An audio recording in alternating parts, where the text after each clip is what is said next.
Hello, Maire-Ros. How are you doing? Hi, Pavel. I'm great, thank you. Thank you for time to make the interview. And maybe just if you can introduce yourself to our viewers now. Okay, and thank you for doing this. It's my pleasure to do it for you. My name is Maire-Ros O'Rahilly.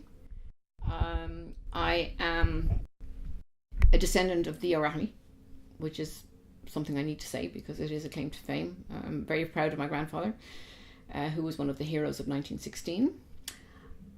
I have lived a fairly privileged life, going to nice schools, UCD, where I did French and Spanish, then moved to Paris, where I lived for nearly 25 years. Wow. So working, marrying, having children, and then I returned to Ireland actually 18, nearly 19 years ago. At this point, which feels very strange because so much has happened in the last 19 years on the one hand. On the other hand, it feels like a blink of an eye since I've been home.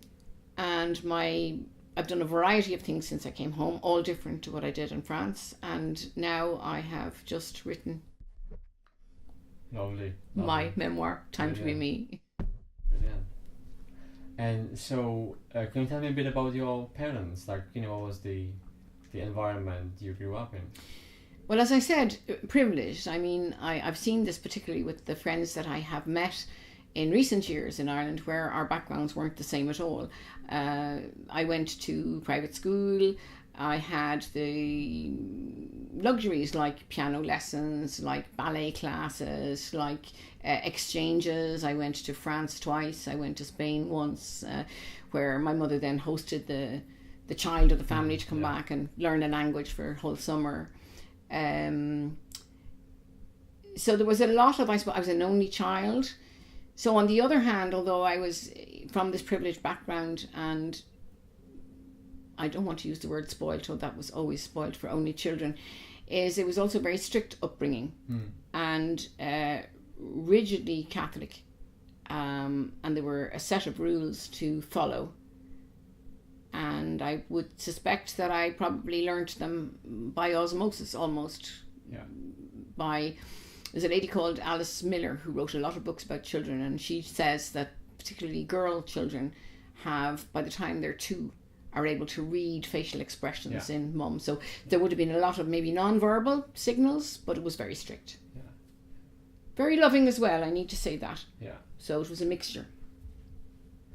I would say, reading your book, that as often it happens, your parents, as most of our parents, were traumatized at some stage. And from your experience as a child, you as well. And I wonder now, like, what's the difference between you and your parents that in the book you stop most of those traumas to be passed on to your children? Yeah, both of my parents were traumatized. Very simply, my dad was born 3 months after his father was killed in 1916, and my mum lost her mother when she was 4. Yeah. So there's already initial trauma. At the age of 10, my father contracted polio. There's another big one. And my mum was engaged to the love of her life when she was 23, and he died. He collapsed in the street in London and died. So they had a lot of unresolved issues that were going on. And for anyone who doesn't really who thinks that, these things can happen and you just put them behind you and get on with it, that's actually not how it works. These things create problems. They create situations in later life. They create situations with your children, and most people who come to any form of therapy work usually do so because there's something going wrong in their lives that they would like to rectify. I have been involved with family constellations now for 3 years, and can actually clearly see how generational things can come through as well, things that are not resolved, and it's almost as if the family should be or is a beautiful river. And in this beautiful river, which is coming downstream, if you like, there are big boulders in it. Yeah. And the boulders can be shifted a little bit and life becomes better. Now, to answer your question about why I'm different, well, I the way I see it is, this was a very, my life, if you like, was a very deliberate thing, the same way as my parents' lives were deliberate. So as a soul, I'm saying these circumstances had to be such that I would be doing whatever it is I'm meant to be doing. Now that might sound very strange. We hear a lot of words in the New Age stuff about life purpose and everything. But really, you know, in order to have come through the number of things that I personally had to come through, and I don't consider myself different than anyone else. Everybody has their series of obstacles or of challenges or experiences, whatever it is that we choose. We don't remember this, but this is what I believe we come here to do. So I would say that my parents, as souls, set this up for me so that I could actually clear a lot of it. Now the other thing is, you see, another belief is that time is not linear. Yeah. And so actually in resolving the things I'm resolving, it also affects the past. Okay. I don't know if that makes sense. That's hard. I shouldn't even be going there. It's a hard one to go to, but their lives. Yeah. So they did what they could do. Yeah. With their circumstances and their knowledge. We live in very different times. There's another way. So, you know, I live in an age, A, I left Ireland, B, because of my own stuff, I had, you know, it just got too heavy and I had to look for help. I'm very loath to mention the word bulimia. I'm going to mention it very swiftly, just to say that was the thing that was so big in my life that I had to look for a resolution. And I feel that sometimes people may have to deal with things like depression, mild depression, and they live their whole lives without doing anything about it, and they live a miserable life. Yeah. So I consider that I was fortunate that I had something that came and slapped me in the face, and I eventually had to do something about it. Does that answer your question? It does. It does. Because in your book you are quite well describing what you actually did for that. I want to touch on that. Yeah. And what would you say to those people who don't see your experience as traumatizing? What would you say is the difference between what happened to you and normal life, or how people see? To be honest, I think that most people are traumatized. Yeah. I believe that, you know, being born is traumatic. Any kind of medical issues, hospitalization, separations. There are so many different things, particularly when we are children, that will affect us. So the myth, you know, that children don't feel anything and they're resilient and they bounce back, they appear to. But actually, it does do damage. Yeah. Damage, if you want, or it's a gift that later can be worked on, because let's try and that's how I might sound like I'm being all, you know, positive and everything, but actually this is how you deal with those things. There's no point in seeing it as doom and gloom and disaster. Or, you know, well, I don't think that I don't see why I'd want to live my life if I was seeing it like that. Yeah. And I want to live my life. Yeah. And I want people listening to this to want to live their lives as well. That's nice. That's nice. So when was it that you actually fully realized that you are writing your own memoir, your first book? Great question. You know, Pavel, I started writing I was about 11 and I started writing in the classroom. I had a notebook and I was writing dirty books. And, you know, I was 11 years old. They were very innocent. They had girls wearing yellow bikinis and kissing boys. That was about it. And of course, the kids in the class all loved them. Those are my first, and I got great gratification out of the fact that, you know, the others thought they were very good. Later on, I suppose, I always was kind of, not all the time, but, you know, intermittently writing. At one stage, I went through a phase when I was about 17 of writing poetry. And I used to love writing about skies and trying to describe skies. And then later on, well, in college, of course, I did French and Spanish and English in the first year. So, I mean, there was a love of reading and that, I think, when you read a lot, you could maybe want to write a lot. Maybe, I don't know if everybody gets that. But then I suppose later on, I kept diaries. which I burnt and threw away, and unfortunately didn't keep, well, I don't know if it was fortunate or unfortunate, but I did a lot of writing, and I did a lot of writing in my own recovery process. But then I found myself, I suppose, the last conscious time when I decided I wanted to learn how to write, I was taking a creative writing course in Paris with the Women's Institute of Continuing Education. It was an American society, and ended up doing 2 years with this American teacher, but I still had no idea what I wanted to write. And so I suppose I always had that kind of thing of wanting to write but not knowing what to write. And now that I look at what I've written, I think, well, I wasn't ready to write it. That was probably part of what was going on.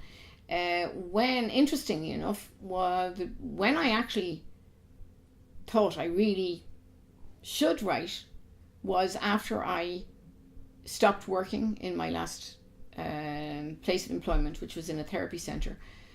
And I left there and had no work, essentially. And I was very distraught. It was really a huge thing. I had been asked by an inner voice to leave, and I did. And then I thought, this is really insane. You don't tell people to do this. I would never tell somebody else to do this. Leave your job, and what do you do then? However, I did, and it's only in retrospect now I look and I think that's the amount of time. So it's a long time, and you might be going to ask me that question, but I'm going to answer it now. It took 5.5 years for the whole book to come about. Now there were several, what's the word, stages of that. So I don't know if that's the next question. I wonder what the stages were. Initially what I decided to do was, and actually I'm not sure if I decided to write the book then. I decided to write my life then. Okay. So I wrote and I wrote and I wrote and I wrote everything.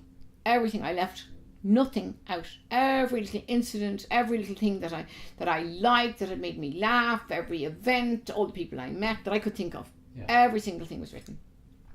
And I had about 100,000 words, which is an awful lot of words. Yeah. And so I started then to go through it and to edit and to take out and to go through it again. And I did that several times. And then I eventually decided that perhaps I was in a position, a kind benefactor had given me a present, and I was in a position to go to a company, an American company, and see if they would publish me. It was a self-publishing. And I'm not going to mention any names, but basically what happened was after a year of what I felt was not very helpful help, they decided not to publish me. Wow. So I was left feeling a little bit stung, and I spent this present that I got, and money still not hugely visible in my life. So even though to some people it mightn't have been a huge amount of money, to me it was a huge amount of money. And I left it. I decided, okay, park it, you continue with life. And I was always doing little bits of odd jobs and things to try and make a little bit of money here, a little bit of money there. And I had been to see a friend who is, I might say her name actually. Her name is Dr. Mary Helen Hensley, and she's a chiropractor. She's an American lady living down in Athlone. And she's bubbly and she's fun. And when you read her book, which I can't remember the name of, but she's had all sorts of near-death experiences and whatever. So my reason for going to her was not really because there was anything wrong with my body. I thought, well, she'll be able to tell me the metaphysical reason. Maybe I shouldn't be writing. Maybe I have it all wrong. Maybe I should be doing something else. And so I went to see her, and basically she ended up on the phone calling Niall McElwee from Book Hub Publishing and asking him, said, I have a friend here who's been badly treated. Nice. Can you help her out? And that was in June of last year. And I had my book launch in December. Wow. So that's pretty good. Yeah. Were there any other stages that were different to what you expected when you said you are, set yes, on the path? Yes. I mean, if I look at the whole experience, and I reflect upon it, I kind of don't know exactly when was the until I went to the Americans. I hadn't really decided it was a book or it could be a book. So there was lots of times of sitting writing frantically, and lots of times of doing absolutely nothing, not being able to do anything, frozen. You know, wondering, am I wasting my time? What am I doing? You know, who am I to write a book? That was going to be my title at one point. You know, what are you doing? So a lot of questions like that. Then, you know, finally when I started to work with Book Hub, then there had to be then the real work started, because things had to be edited and things had to be changed, and you know, there was a lot of work that went into it on all sides, but you know, the result was worth it. And I see now, it's kind of I can see clearly that there was there definitely has been a divine plan, that I was to leave that center, that I was to go through all of these insecurities and worries about, because actually all of the things I felt insecure about, none of them have come to pass. I'm still here. I'm well, I'm happy. I have fabulous friends, which to me are very important. I have brilliant sons. Everybody's healthy in my entourage. And I get to do fun things like this. You know, so it's that's, I don't know if that's answering enough of what you... It is, And I wonder, because on your social media you mentioned that after giving interviews and having the book launch, you sometimes feel vulnerable about yourself, because you're putting a lot into the book, and now lots of people read it, your family read it, your friends, and pretty much anybody can just buy it, you know, online or... Yes. With the, you know, I was very nervous before the launch, and then the launch happened and 92 people came, and it was really wonderful and people enjoyed it, and I was on a high for quite some time. And then I kind of stopped again and, you know, remembered what I'd written, because this is something I really, really did try to disclose everything that was going on for me. In other words, what was going on in my thinking. So, you know, most of us wear masks, and we do not tell the world what we're thinking, because we don't want to open to that level of, this is what I'm really thinking, or I'm feeling scared, or so there's and there's the I'm just thinking now of Yeats's poem, you know, tread softly because you tread on my dreams. It really is that. It feels to me like I've put something out there that is, it's really me. At least it's the part of me that I've had a long life. So as Moncon, my godson, who's doing the launch, said, well, I had to pick and choose parts of my life because it's too long. You know, I would have had volumes, which are boring actually for other people. They don't need to know everything. And I learned that too. Although I've disclosed an awful lot, there are certain things I have chosen not to disclose because and I'm really glad I chose that. It was kind of a protection for me. There's no need to be completely to annihilate oneself in the process. Yes, and I learned, for example, that, you know, anyone... I love compliments. I love to hear the things that people liked. I love to hear the things that people connected with, because I've had different levels of things, either from a family level saying this is brilliant, it's opening up stuff in the family, or somebody else who told me that it just reminded her back to her teenage days, so some of the descriptions I have in there. So all of those things are really, really nice. I'm not so interested in hearing about things people didn't like. It just feels a little bit too close right now. Maybe I'll grow up and one day I'll be able to have that, but for me it's not about criticizing the you know, the literary content. This is my story, so it's, you know, it's a vulnerable baby. It needs to be minded. One of the things I have to say that I learned in my painful experience with the first publishers was maybe because they were American and there's all this thing about suing, I actually realized that this is a story about me. So within my story, anytime, and I tried to do it very little, but anytime I brought in anybody else who I felt that some of what I was saying could affect them in a way that they might be recognised, I changed their names. Yeah. So I didn't change all names, but just as out of respect. I just didn't want to push, because I'm not going to write anything about anyone else. I could only write about, it's my story, so it's only going to be about me and my perceptions. Yeah. So actually nobody can contradict my perceptions, they're mine. But they mightn't be the same perceptions as another person. Yeah.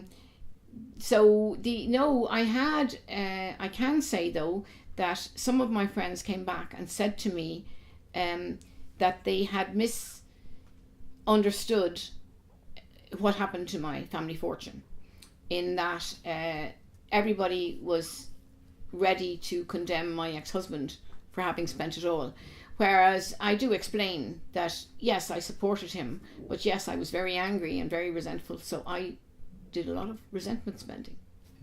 It's so a couple of friends said, God, we didn't know that that you did that. I've done that. But I haven't yet had the experience of anyone coming and saying, but it could be the reason. But what I would say as well, then, there's a way to get around that. I think, for me anyway, you need to be quite clear if you're going to write about something honest and you're going to involve other people. You need to be very clear in your head what you're going to say about other people. Sometimes it's best just to leave them out. Yeah. And not because you're afraid you're going to be sued.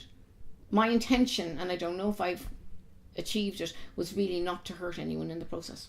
Yeah. So, obviously I can't, unless somebody writes to me and says I'm totally gutted, I don't know whether I've managed that. Yeah. And I wonder now, you don't mind me asking, your sons both read the book, right? Well, now that's a good question. They both have the book. My sons are 30 and 25. I'm not sure if they're ready to read it. They have it. They were at my lunch. We haven't really spoken about that because I don't want to put them on the spot. Yeah. But you see, I'm not sure how they will read it one day, I hope. I'm just not sure how boys feel about, reading about their mother's young life and all of the things that were going on. So it's there. It's written. And I believe energetically it's probably made a difference. I know I would have liked to have a book written by my mother about her life. Yeah. So for that reason alone, the other thing that I have been complimented with is it is a picture of Irish life, a privileged Irish life, in the 1950s. And it does show, how the influence of the church and the mores of the day were really, Ireland is a totally different place now.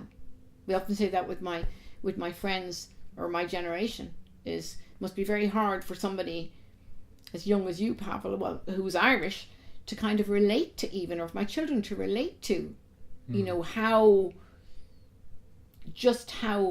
ruled by the church we were. Yeah. And that did bring up a lot of anger in me. Yeah.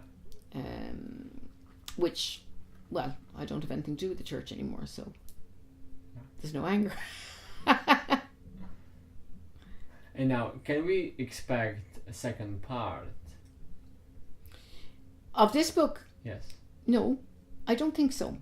The reason being that I've got to the end of where I am now. So unless I decide in 20 years that there's another part, I have other ideas though. So you might be writing another book. I might write something different. I would like to write something allegorical. Okay. I don't want to write chick lit. And I don't mean that to sound pejorative. I've read chick lit, I find it fun, but it's not what I want to write. I would, however, I have a little challenge in my own head, which would be to write a play, or maybe co-write a play, but a humorous play. I think that would be something fun to do. And I have, my acting background as well. I kind of might, if I wrote something good enough for me, I might tread on the boards too, and play in it. If that is to happen, I'd like that. Yeah. I'd like that. But I don't really see, I think well, I'm not able to see into the future. I don't think there'll be one like this. Oh, something else I do want to say about this. It's called Time to Be Me, but that's not what I originally wanted to call it. What was it originally? I wanted to call it And the Day Came. ... And I'll tell you what that stands for in a minute. But it was my publisher who said, who's going to know what that means? And that was the reason I spent a long time trying to find out that what that's the saying I wanted to use, what it meant. And to me it meant it's time to be me. The quotation is by Anais Nin, and it's, and the day came when the risk to remain tight in the bud became more painful than the risk it took to blossom. Oh, okay. So it's actually about showing ourselves. Yeah. Not being afraid. Losing the fear, really. Yeah. Or standing there with the fear and saying, well, I'm terrified, but hey, this is me. And it's okay. Oh. And talking about fear, you seem to be quite okay today, as you told me just before the interview. Yeah. And then if you compare it to maybe your mid-30s. Oh, I was terrified all the time. But it doesn't mean I'm not terrified some of the time now. It depends. It could be, half an hour after this interview I might go through a bit of but but I'll kind of go, okay, I've learned how to recognize it and just say, okay, it's just fear. Yeah. It's just, in truth, that's all it is. What is fear? It's a thought of some terrible thing that's going. So if you can just kind of go, okay, well, that's a thought, fine, it's just a thought, I'm not going to give it any energy. Now sometimes I can manage it, sometimes I can't, but I find that I don't have too much. The biggest fear was putting this out. And I suppose fear of in the future of being authentic in an interview and actually depicting me as I want to be, because that is a fear. That is a fear. How do I say this? Am I being heard? Are people getting what I'm saying, or am I sounding? Is it not making sense? Yeah. Or would we rather talk about something else? Mm-hmm. So is there any message you, if you could, give to your maybe 30 years old self? What would you tell to her? What would I tell her? Well, I think I'd certainly reassure her and say, you're collecting material for your book. Don't worry, lovey, it'll be all right.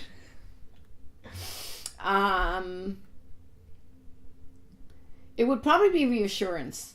I wouldn't be able to do very much more for my 30-year-old self because she had a journey to do.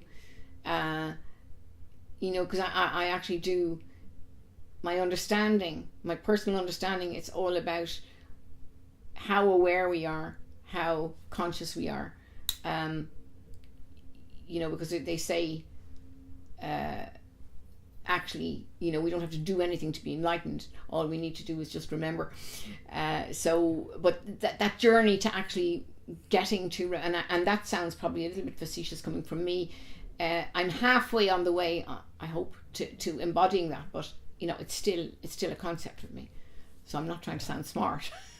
I haven't resolved it all yet, and possibly I won't until I'm 6 feet under or in a fancy vase on the mantelpiece. Yeah. Can you tell us now, what are you working on right now? At the moment, I'm about to embark on a piece. I'm not quite sure. I was asked by somebody, I was approached by somebody, and online, and somebody in Germany who's writing an anthology of authentic experiences. So because this can be either a poem or a short story or an essay or a stream of consciousness, and the themes are fairly universal, that's something that I think it makes me nervous, but I've kind of agreed to do that as part of that'll be part of a bigger project. I have another idea for a next book, but it's only at the idea stage, and for a change I'm doing something quite different, is that I'm working on a structure,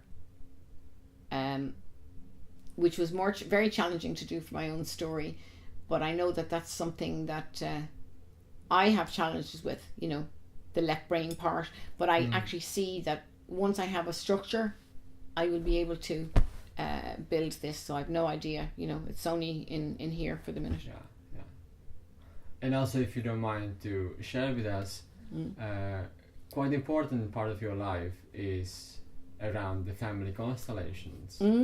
How is it touching into the book? Did it help you somehow with the book? Yes, it did. Absolutely. Because when I say, for example, to be the person I am, and this goes for everyone, to be the person that we are, that we become, we have to have a certain amount of experiences. That, we need a father like this and a mother like that. And we need either this abandonment issue or this rejection issue or this illness issue. We need all of those things to grow. That's my understanding. Now, what you see in family constellations is you see people coming with all sorts of difficulties, whether it be with an illness, whether it be with relationships, whether it be with drug addicted children, or you name it, people come along. Now, the premise of constellations is we don't go into story. It's not about the story, but it is about the lineage. So it is about the number of children in the family. It's important if there were any abortions. It's important if any children died. It's important in past generations if there was war, or if there was mental illness, if people were locked away. And now, I'm not going to be able to explain family constellations in 2 seconds here. I still haven't mastered that after 3 years of studying them. So what I would say is you discover the hidden entanglements that are going on in families. So I would have discovered, for example, the trauma that I talk about in both my mother and my father. The trauma of and how not having my little brother affected me, those kind of things. But then the bigger trauma in the bigger situation in the family, Ireland, the war, all of those things. My grandmother had the grief of losing her husband and then having a baby. That's possible, in my opinion, to have been the reason that my dad contracted polio. It was his mother's sadness and grief, nothing to do with his own. And that's what you discover in constellations, is when something that you can't resolve in practical therapy, you actually suddenly see, oh, this could have been. It's not about discovering things you didn't know. It's about being able to look and see, and there's something very powerful in being able to see what is and just go, once you can accept that that's the way it was, somehow it has a pacifying effect. Does that? So if somebody needs help through family constellations, how can they get in touch with you? Well, probably the easiest way is on my email, and that is Maire-O'Rahilly, MRORAHILLY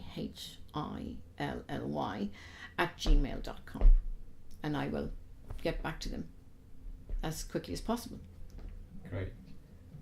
Is there anything you could recommend to people who are kind of recognizing themselves in your story, but they don't know what the next step is? Well, I tell you what, I'd love to hear from them because it is in my future plans, perhaps, to run a workshop on something like this. I would say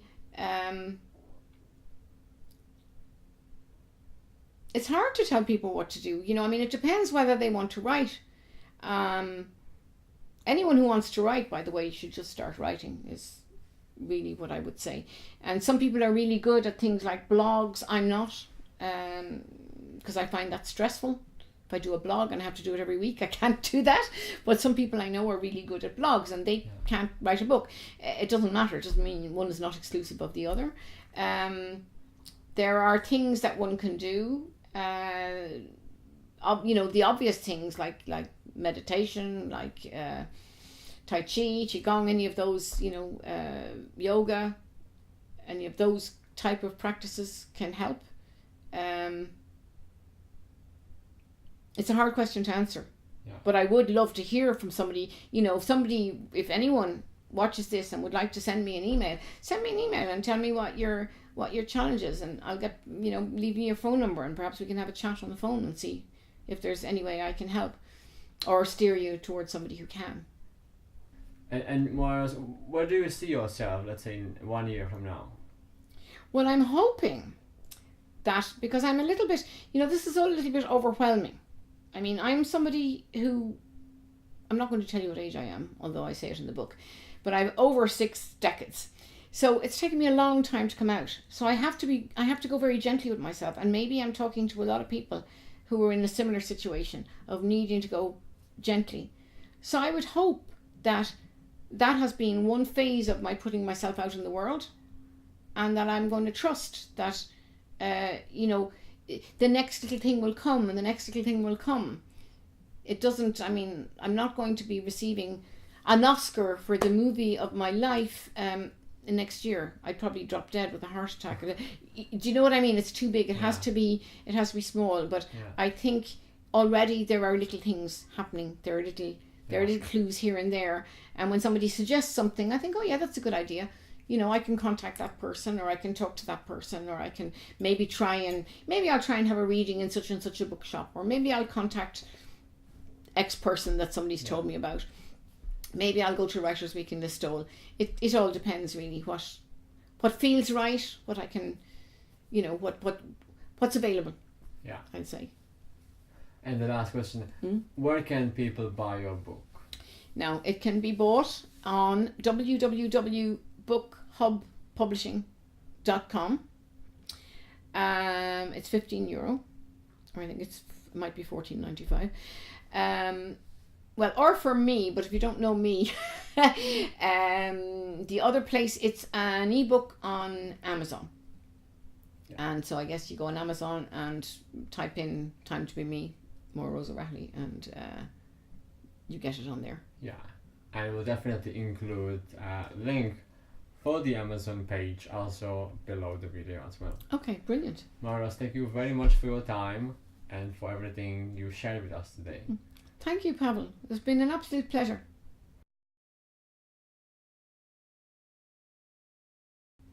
Oh, that was so nice.